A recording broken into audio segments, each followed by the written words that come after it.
I showed up with enough stuff to last me for a weekend, but didn't end up going home for another 923 days.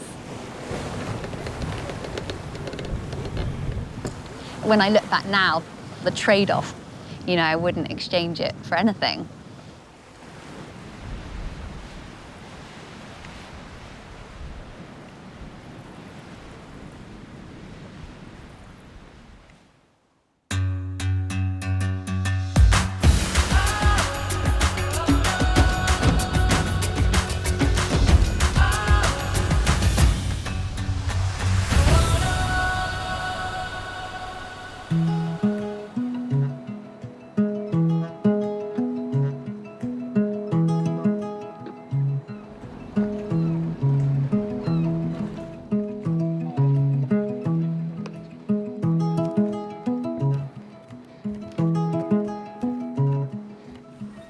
I'm Penn. I'm a skipper and ocean advocate. I've spent the last 12 years sailing around the world studying plastic pollution in our ocean. I really loved maths and science, but also art and drawing and kind of being creative. So architecture seemed like the perfect career, and was set up for a new job in Melbourne when I finished my architecture degree at Cambridge.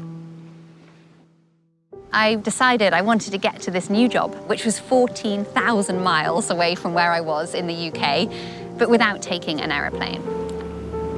And that's when I came across this project called Earth Race. It was a boat running on 100% biofuel, so fuel had come from all sorts of renewable sources.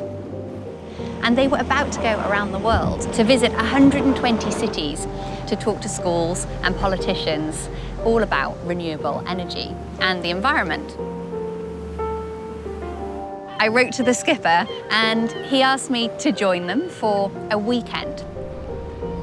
And I thought at first that it was my ticket to Australia to get to this new job as an architect.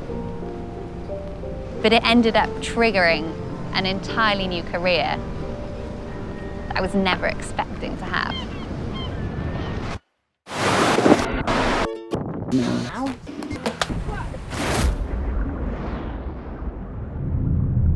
We were heading across the Pacific on Earth Race when we stopped the boat in the middle of the Pacific Ocean. I found a toothbrush was floating by. It looked like it'd been in the ocean for a while.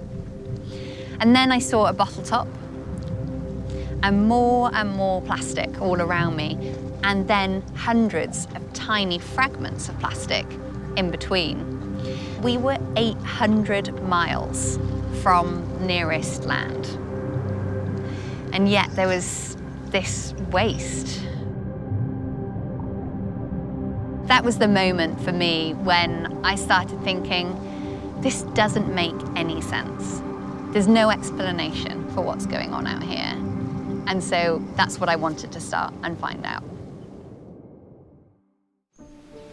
She reacted to what happened on that voyage, and there was this sort of epiphany. I really started to learn more about how the plastic was really affecting us, and the fact that it was breaking down into these tiny fragments, and that the fish that we were then catching were actually mistaking this plastic for food. If that plastic was getting into the fish, into the food chain, the same food chain that we are at the top of, then what might that mean for us and our own health? And this, for me, opened up a whole new series of questions. And that's when Expedition was born. Expedition is a series of all-women sailing voyages looking at plastic and toxic pollution. We set off in October 2019 to sail 38,000 nautical miles around the planet. So we've got 300 women from 50 nationalities joining us for this circumnavigation. The issue that we're tackling is marine plastic pollution. 8 million tonnes a year finds its way down streams, drains, rivers, and ultimately everything runs downhill to the ocean. Everybody ready? Yep. 1, 2, 3. On each voyage, we might have a scientist, a filmmaker, a journalist, an artist, a teacher, a policymaker. It's the women on board that really, that camaraderie, that motivation to all want to do something to make a difference is really motivating. I think when you see the problem for yourself firsthand, when you're in 3,000 miles from land and seeing all these tiny particles of plastic coming from the ocean, you can't help but be affected by that. What we realise with tackling this plastics issue is that there's not one thing that we can do to solve the problem. The good news is there are hundreds of solutions, and they come from all different sectors of society. And therefore we need people from every angle working together to tackle this plastics issue.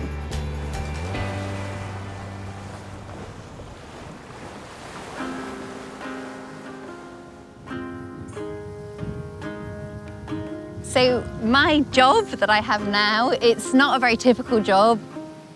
Basically, I find one day I'm a skipper of a boat, the next day I'm a scientist, the next day I'm a communicator or a teacher, and there's really so many different things to it, and that's also what I love. We actually have one ocean, and we share it. It's all 7.8 billion of us, whether we live in a landlocked country or we live in a coastline. We all have this shared responsibility for the sea.